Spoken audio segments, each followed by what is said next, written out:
de la empresa Coca-Cola y la de muchos otros conocidos empresarios que fracasaron con sus productos e innovaciones. Recordarán que el señor Simon fue el director de mercadotecnia detrás del lanzamiento durante los 80s del producto llamado Nueva Coca-Cola. Según la revista Fortune, este fue el lanzamiento del producto más desastroso desde el gran fiasco del automóvil Edsel de la empresa de automóviles Ford en los años 50. El señor Simon dejó la Coca-Cola después de su humillante fracaso, pero ahora, 7 años después, está de regreso en Coca-Cola como su jefe de mercadotecnia global. ¿Por qué? Repetimos, ¿por qué una empresa contrata de nuevo a personas que han vivido el fracaso y que les ha costado millones de dólares? La respuesta, según el director general de Coca-Cola, señor Roberto Goizueta, es muy clara. Él dice que empresas como Coca-Cola deben tomar en cuenta que el fracaso es parte de la experiencia del desarrollo humano. Es parte del proceso de liderazgo. En el momento que usted deja de actuar por miedo al fracaso, usted estará estancado en una plataforma de inactividad. Solo nos podemos caer si estamos en movimiento y progresando. Yo agregaría que cualquier organización que desmotiva a su personal a pensar, tomar riesgos y probar nuevas ideas es una organización con un vacío de liderazgo. Si usted no tiene fracasos, nunca va a experimentar el éxito. Y buena parte del proceso de desarrollar a líderes en su organización debe de involucrar el hacerles entender cómo tomar riesgos y levantarse de los fracasos. La quinta característica de un líder efectivo es su capacidad de estimar a su gente. Cuando yo digo estimar a su gente, me refiero a la comprensión que debemos tener por nuestros clientes y el respeto para nuestros empleados, proveedores y principalmente para nosotros mismos. Durante los últimos 5 años, los buenos líderes en todo el mundo se han hecho cada vez más sensibles a las preocupaciones de su personal como uno de los aspectos más importantes de sus organizaciones. Ahora aprecian claramente la importancia de crear una cultura de trabajo que contemple la comprensión y el entendimiento de la realidad de su personal. ¿Por qué el respeto a la gente debe de ser una preocupación para las organizaciones modernas? La razón es de que buenos líderes se han convencido que el personal es el único activo en una organización que tiene el potencial de apreciarse o valorizarse con el tiempo. Prácticamente cualquier otro activo en su organización tenderá a depreciarse con el tiempo. Estimar a su personal es un elemento esencial de una transformación de cultura de trabajo que está generalizándose a nivel mundial. Yo le llamo a este fenómeno el afecto al cliente. Permítame compartir con ustedes varias maneras que un buen líder estima a su personal. Primero, existe una diferencia significativa entre el solo apreciar a su personal y el verdaderamente estimar a su personal. Yo defino la palabra apreciar como la manera en que uno se siente con respecto a alguien o algo. En otras palabras, yo puedo apreciar mi trabajo o mi gato, pero yo defino estimar como la forma en que uno trata a los demás. Una forma de demostrarle a su personal que usted los estima es a través de eventos de reconocimiento. Las organizaciones progresistas celebran las cosas buenas que su personal hace para sus clientes internos y externos. Esta es una excelente oportunidad para comunicar las buenas noticias a todos sus empleados. Otra forma de demostrar a su personal que usted los estima es invirtiendo en él. Empresas tales como Motorola, IBM y Xerox presupuestan de 3 a 5% de su nómina total para la capacitación y educación de su fuerza de trabajo. Reflexione sobre su propio presupuesto de capacitación actual. Si en realidad su gente es la principal activo, ¿qué está usted haciendo para desarrollarlo y protegerlo? Debemos entender que las gentes buenas son difíciles de encontrar y que son aún más difíciles para retener. Como me dijo el presidente de cierta empresa recientemente, cada trabajador en esta empresa sabe solo si lo apreciamos o de veras lo estimamos. Estos últimos son los que siempre darán más del 100% a su trabajo. Pero aquellos que se sienten subvalorizados, no apreciados o estimados son los empleados cuya productividad bajará y su compromiso para lograr éxito siempre será menor a lo que puede ser. Y luego me agregó, yo no los culpo, más bien me culpo yo y culpo al resto de mi equipo gerencial, porque nosotros somos los que hemos creado esta condición y esta cultura. Nosotros somos los que les hemos dicho en pocas palabras que ellos no son importantes. Y para ganarlos de nuevo, necesitamos decirles diariamente que ellos son verdaderamente nuestro activo más importante, que ellos son la razón de éxito de nuestra empresa, que ellos verdaderamente cuentan en nuestro equipo de trabajo y que los valorizamos como seres humanos. Permítame concluir este primer módulo de dos maneras. Primero, quisiera compartir con ustedes una bella historia sobre la esencia del liderazgo, que fue la primera que me contó el señor Wally Amos, fundador de las galletas Famous Amos. Y segundo, concluiré con una lista de atributos del liderazgo que he compilado durante mis varios años de experiencia profesional.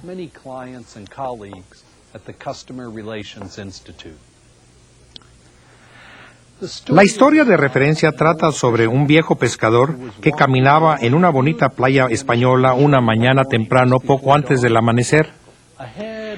En el horizonte, en el medio de una bruma gris, el viejo pescador podía ver lo que parecería ser un danzante moviéndose rítmicamente de un lado a otro, de la playa arenosa hacia las olas del océano. Pero a medida que el viejo pescador se acercaba, él pudo ver que el supuesto danzante era en realidad solo un joven y le preguntó, disculpe, ¿pero qué está usted haciendo? El joven volteó y le dijo, estoy tratando de regresar estas estrellas del mar perdidas en el océano antes de que salga el sol, porque si no se van a morir. Con esta respuesta, el viejo arrogante, quien se consideraba ser muy sabio y conocer mucho sobre las lecciones de la vida, exclamó, no puede usted estar hablando en serio. Debe de haber miles y miles de estrellas de mar perdidas sobre los cientos de millas de playas españolas. ¿Qué diferencia pueden sus esfuerzos realmente hacer? A esto, el joven se agachó y recogió una preciosa estrella de mar, y con el gran sentido de compromiso, comprensión y estimación, tiró dicha estrella de mar hacia las olas del océano. Luego volteó a ver al viejo pescador y le dijo con voz tenue, sí hubo una diferencia para esta estrella.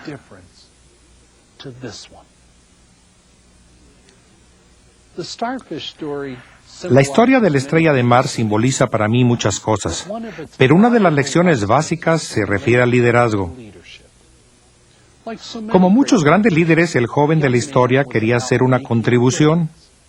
Él entendía que su misión no era el de salvar a todas las estrellas de mar atrapadas en la arena, sino que su misión era salvar tantas como él pudiera. Y como otros buenos líderes, este joven entendió que sus acciones deben de ser respaldadas con un alto sentido de compromiso, comprensión y estimación para los demás. Desafortunadamente, el viejo pescador, quien vivía del mar, nunca había aprendido estas lecciones de liderazgo. Él no veía ningún sentido de tratar de salvar solo algunas estrellas, ni tampoco quería motivar a otros a que asumieran el papel de liderazgo.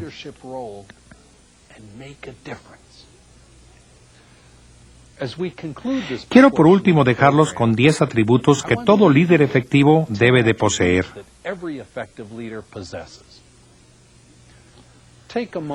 Tómense un momento para reflexionar sobre estos atributos y pregúntense, ¿somos este tipo de líderes efectivos? Un líder apoya a su personal. Un líder tiene el valor de hacerse lo que es correcto. Un líder reta a su gente a utilizar su potencial. Un líder escucha primero con comprensión y sin prejuzgar lo que se dice. Un líder celebra el buen trabajo de su personal. Un líder le da crédito a quien crédito merece. Un líder comparte su visión para que se convierta en la visión de todos. Un líder admite sus errores y motiva a su gente a aceptar fallas yéndose adelante. Un líder aprende bien y enseña a otros lo que ha aprendido. Un líder promueve las soluciones creativas y el esfuerzo extraordinario de su gente. Espero que todos ustedes encuentren a su líder en ustedes mismos. Muchas gracias. Comenzamos ahora con la primera sesión demostrativa de preguntas y respuestas. Trataremos de dar cabida al mayor número de preguntas. Solo les pedimos que hagan únicamente una pregunta en cada llamada y que en lo posible sea breve. Por favor, también le pueden bajar el volumen a sus receptores cuando estén hablando directamente por teléfono. Ustedes pueden llamar al estudio, a los teléfonos o al fax que están ahora en su pantalla. La primera pregunta nos llega vía fax, procede de la Escuela Politécnica de la Universidad de Sao Paulo y dice: para tener éxito en la delegación de responsabilidad en el trabajo, ¿no sería importante tener un programa de educación continua para los profesionales en las oficinas? Sí, por supuesto. Esta es una excelente anotación. Yo creo que si tomamos el modelo de lo que las compañías americanas más progresistas están haciendo, que es el marco de referencia que yo tengo, yo les sugeriría tratar de establecer una especie de punto de referencia, un benchmark de 3% del presupuesto total de la nómina para efectos de programas de educación continua y desarrollo profesional. Es decir, hay que darse cuenta de que el mejor activo de la compañía son los recursos humanos, son los empleados, y es necesario invertir en ellos, en su gente, constantemente. Y por último, quiero decir que hay que asegurarse de que esa capacitación, esa formación profesional, ese desarrollo profesional que se ofrece, sea aplicable a su trabajo y que sea de acuerdo a las necesidades que ellos tengan como profesionales en la organización. En esta cobertura internacional, después de Venezuela, nos vamos ahora a Panamá. Nos llaman de la Universidad Tecnológica de Panamá en Panamá. Bienvenidos, sigan. Muy buenos días. La pregunta es, ¿la situación de los recursos humanos difiere significativamente entre los países desarrollados y aquellos en vías de desarrollo? En Latinoamérica, donde existe una gran brecha educativa y social entre los empleados y los gerentes o dueños de empresas, ¿cómo puede ajustarse el modelo de liderazgo propuesto por usted a la situación de paternalismo común en nuestro medio? Gracias.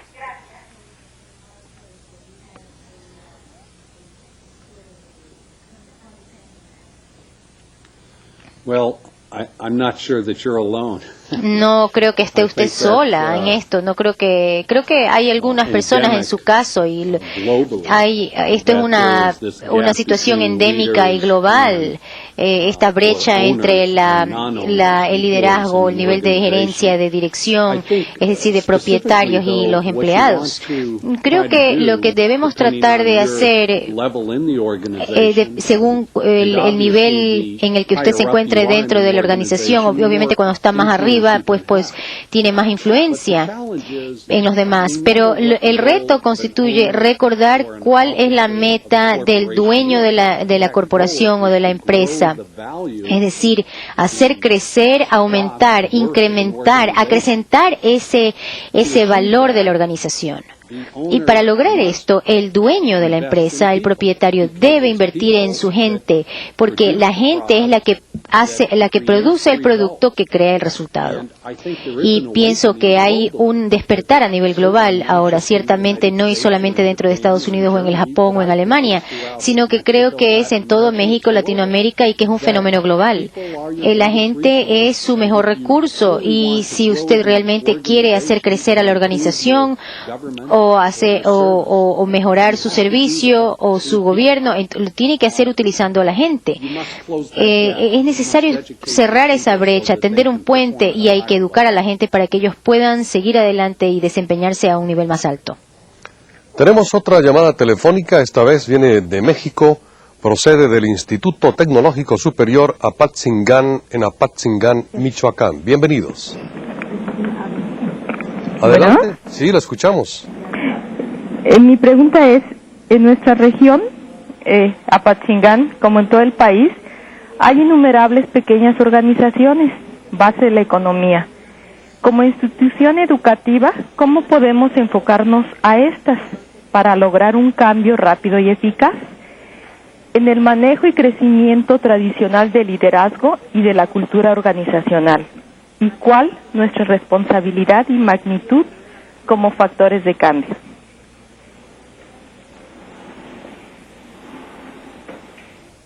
En primer lugar, hay una tendencia internacional hacia lo que son los negocios o pequeñas empresas.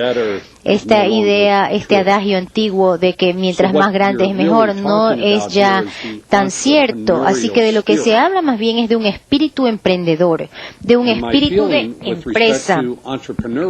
Y cuando se habla de esto, podemos decir que los pequeños negocios son la vida, la savia misma de la economía global de la próxima década. Y habrá cada vez más pequeñas empresas que grandes empresas. Y eso es lo que va a irse creando constantemente. Así que el papel del empresario es extremadamente importante. Y específicamente, ¿cuál es el papel del líder, del emprendedor? Primero, crear la visión. Segundo, comunicar esa visión a la gente para que ellos también la comprendan y comprendan su papel dentro de la organización. Y en tercer lugar, el emprendedor o propietario de pequeño negocio es un innovador. Él o ella es de tipo creativo, es un tipo que genera ideas y hay que dar la oportunidad para que él crea los productos y los servicios y los haga comercializar y los lleve al mercado. Y allí es donde radica la futura fuente de liderazgo del siglo XXI, es decir, radica en la pequeña empresa. La siguiente participación viene del Instituto Tecnológico de Acapulco, en Acapulco, Guerrero. La escuchamos. Sí, buenos días. Soy el licenciado Saúl Flores Valdés. En este momento, México está enfrentando una de las crisis más fuertes en su historia. ¿Qué debe hacer un buen líder cuando su empresa está con fuertes deudas, que se enfrenta a altas tasas de interés y una contracción del mercado, en concreto en la actual crisis en México? ¿De acuerdo? Yo diría que hay dos cosas. Número uno, hay que sobrevivir, ¿verdad?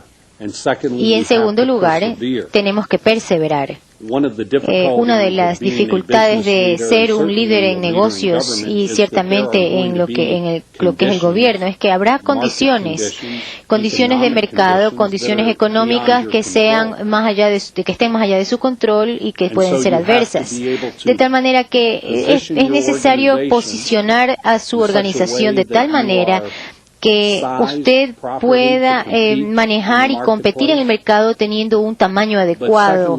Y también como líder es importante mantener la moral y la esperanza de su gente, para que ellos no pierdan la fe, ni su espíritu, ni su entusiasmo, y que puedan seguir dedicándose 100% al crecimiento y a favor de la salud de la empresa. En general, es muy difícil la situación que ustedes están pasando en México ahora, pero es necesario para poder hacer negocios en el siglo XXI XXI es un gran reto y es necesario tener el tamaño adecuado. La siguiente llamada telefónica nos llega de la Universidad Iberoamericana Campus León, Guanajuato. Sigan. Muy buenos días. Nuestra pregunta es, los administradores tradicionales se enfocan mucho a los controles burocráticos. ¿Cuáles serían, en cambio, estrategias viables de seguimiento y control de un verdadero líder? Gracias.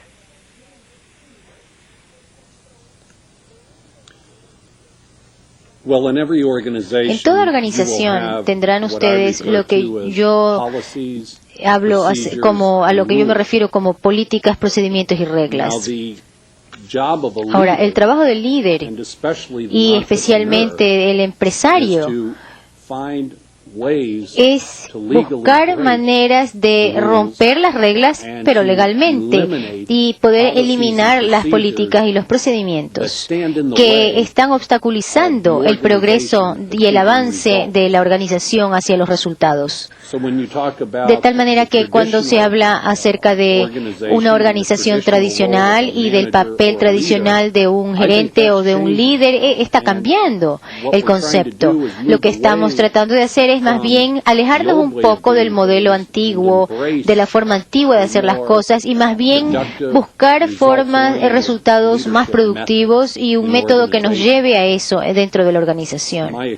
Mi experiencia ha sido justamente a nivel global, que las organizaciones que logran transformar el modelo antiguo y convertirlo en el nuevo modelo de liderazgo son las que tienen éxito y que son las de éxito en el futuro también.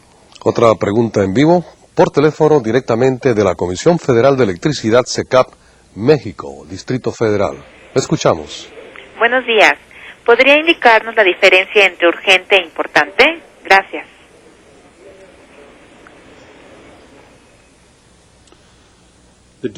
La diferencia entre urgente e importante. Creo que la mejor forma de distinguir entre urgente e importante es importante satisfacer las necesidades de su cliente. Pero si usted tiene un envío que hacer a un cliente que fue enviado a una dirección equivocada, es urgente que se arregle esa situación y que se corrija el error. Así que el carácter de urgente requiere una prioridad mayor. Y también, que es lo que ocurre cuando uno crea un sentido de urgencia, es que eso tiene precedencia sobre las cosas que son importantes para el éxito de su organización a nivel diario. Desde Guadalajara, Jalisco, llega la siguiente llamada telefónica con una pregunta del Centro de Estudios Universitarios Veracruz. La escuchamos. Lawrence Miller maneja 7 tipos de liderazgo. ¿Cómo lograr la transición entre esos tipos cuando el líder se aferra al que ya maneja?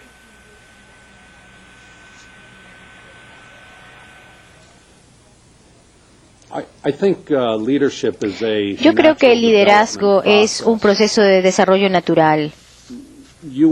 Usted y yo somos distintos como personas, así que mi estilo de liderazgo será, por supuesto, según 2 condiciones: quién soy yo, y en segundo lugar, las situaciones en las que yo me encuentro, y por ejemplo el negocio que yo tengo o el predicamento, mi situación en la que me encuentro en el momento, o el problema determinado al que me enfrento.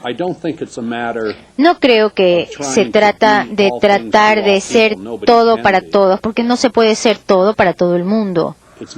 Lo más importante es ser uno mismo y ser fiel a su estilo personal. Y es importante utilizar y adoptar el estilo que funciona mejor en su caso.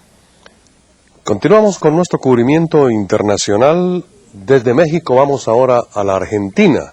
La siguiente pregunta viene de la Universidad Nacional de Córdoba, en Córdoba. Lo escuchamos.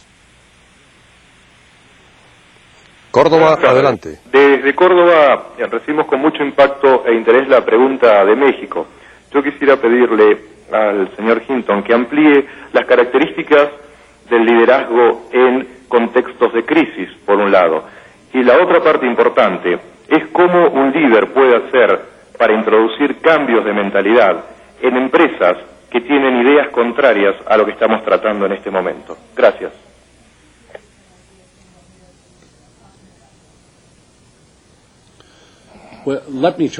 Bueno, trataré de darle dos ejemplos porque creo que es una pregunta excelente y por supuesto es muy adecuada dada la situación económica de la mayor parte de Norteamérica, México y bueno, en general Norteamérica y Latinoamérica. Estamos en una época de transición a nivel global en cuanto a las economías de nuestros países y se requerirá una gran medida de perseverancia entre los líderes. Así que, específicamente, cuando usted dice, bueno, ¿cómo debe conducirse un líder en tiempos de crisis? Pienso que recuerdo al presidente Franklin Roosevelt de Estados Unidos cuando él concentró el espíritu de los americanos, aquí de los estadounidenses y de la gente de todo el mundo durante la época de la Gran Depresión de la década de los 30. Y el presidente Roosevelt dijo que lo único que teníamos que temer era el temor mismo. Y entonces, por eso digo que es importante que el líder levante la moral y el espíritu de su gente, de sus colaboradores, para que puedan todos superar los temores y la resistencia al cambio. Y lo que vemos ahora es que está ocurriendo en Latinoamérica y en México, es un malestar de parte de tantos líderes y gerentes, administradores que se resisten al cambio. Y es necesario adoptar el cambio, aceptar el cambio para poder crecer. De lo contrario, la competencia lo va a vencer. Continuamos la sesión de preguntas y respuestas ahora con la participación de los Mochis, Sinaloa. La siguiente llamada telefónica viene del Colegio de Bachilleres Estado de Sinaloa. Adelante. 6194T. Escuchamos a los Mochis, Sinaloa. Bueno, parece que se ha cortado la llamada. Tenemos una pregunta de Venezuela vía fax, dice, de la Universidad Central de Venezuela en Caracas. Dice, ¿cuáles deben ser las condiciones organizativas para que surjan y se consoliden líderes?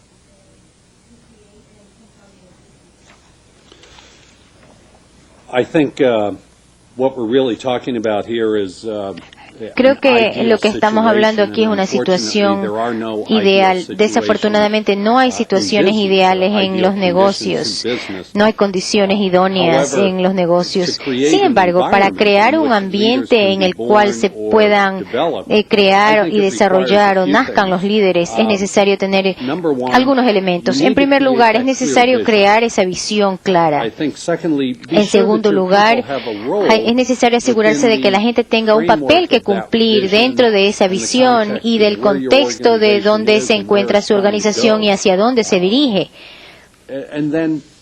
Y asegurarse de guiar y enriquecer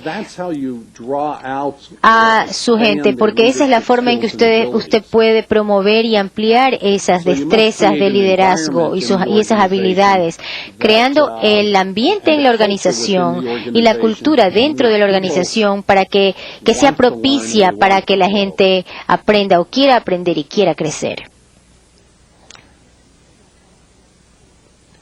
La siguiente llamada viene de Cuautitlán, México. Lo escuchamos. Gracias. Hablo de la Facultad de Estudios Superiores Cuautitlán.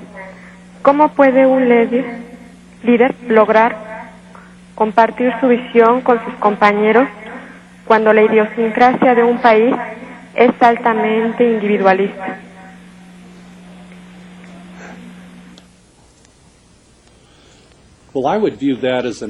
Yo vería eso como un activo y no como un pasivo, más bien como una ventaja, no como una desventaja. Una compañía es como un país, es muy individualista.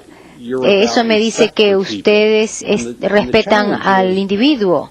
Así que las compañías han evolucionado las estructuras hasta el punto de que tiene esta jerarquía donde los gerentes o los dirigentes tienen toda